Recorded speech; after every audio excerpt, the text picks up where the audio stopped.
क्या आपने कभी सुना है उस राजवंश के बारे में जो अचानक उभरा और उतनी ही तेजी से इतिहास में गायब हो गया?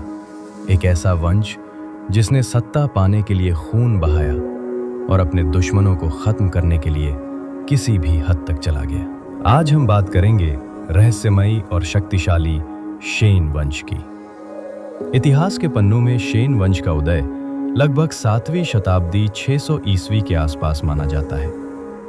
ये वंश अचानक उभरा और बहुत कम समय में अपनी शक्ति का विस्तार करने लगा। शेन वंश के संस्थापक शेन देव 620 ईस्वी एक महत्वाकांक्षी और चतुर शासक थे। उन्होंने छोटे छोटे राज्यों को हराकर अपनी ताकत बढ़ाई और एक मजबूत साम्राज्य की नींव रखी। शेन देव के बाद उनके पुत्र वीर शेन 650 ईस्वी ने सत्ता संभाली। ये वही दौर था जब शेन वंश अपने चरम पर पहुंचा। वीर शेन ने कई महत्वपूर्ण युद्ध जीते और अपने साम्राज्य की सीमाओं को कई गुना बढ़ा दिया। उनके शासन में प्रशासन मजबूत हुआ और सेना को अत्याधुनिक तरीके से तैयार किया गया। लेकिन हर शक्ति के साथ एक खतरा भी आता है। लगभग 700 ईस्वी के आसपास शेन वंश के भीतर ही सत्ता के लिए संघर्ष शुरू हो गया। राज परिवार के सदस्यों के बीच षड्यंत्र होने लगे और विश्वास की जगह शक ने ले ली। इसी दौरान बाहरी आक्रमण भी बढ़ने लगे, जिससे साम्राज्य कमजोर होने लगा।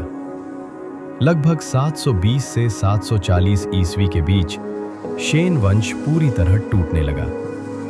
अंतिम शासक अर्जुन शेन लगभग 730 ईस्वी न तो आंतरिक विद्रोह रोक पाए और न ही बाहरी हमलों से साम्राज्य को बचा सके। धीरे धीरे एक समय का शक्तिशाली वंश इतिहास के पन्नों में खो गया।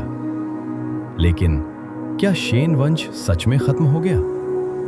इतिहासकार मानते हैं कि इस वंश ने प्रशासन, युद्ध नीति और राज्य विस्तार की जो रणनीतियां बनाई, उनका प्रभाव आने वाले कई राजवंशों पर पड़ा। यही कारण है कि भले ही शेन वंश ज्यादा समय तक नहीं चला, लेकिन उसका असर इतिहास में आज भी देखा जा सकता है।